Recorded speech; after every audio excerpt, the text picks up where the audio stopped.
Now this illustration deals with 40 and 50 amp branch circuits in accordance with NEC 210.23c as in car.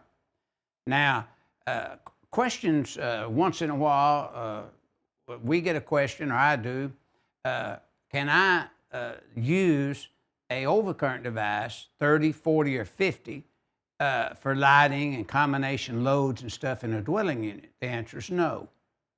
You can own, and what's good about this table 210.24, this kind of information is illustrated when you read the section 210.24.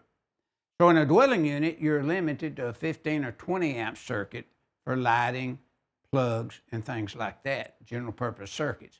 But when you're in commercial, then you see the note in the illustration refers you for heavy duty lamp holders is to review 210.21a to get a handle on add medium and medium and heavy duty. It's listed there in 210.21a.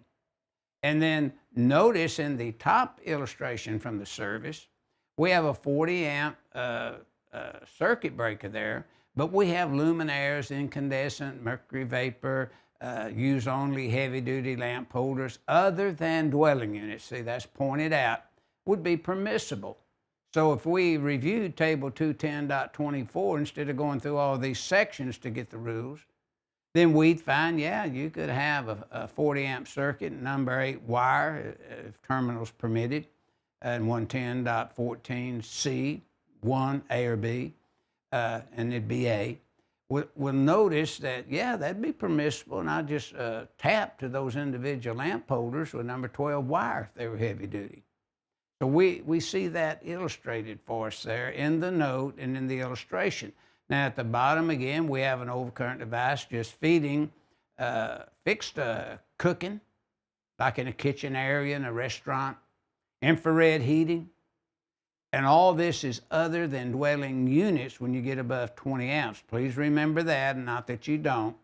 But permissive loading of 40 and 50 amp branch circuits is in the permissive loading section of 210.23c, are combined with all the requirements in table 210.24, which is to me a very important table that many folks overlook because all the information is there. And that's what this figure 14-14 is illustrating, 40 and 50 amp branch circuits and the permissive loading of those circuits in accordance with 210.23c as in car.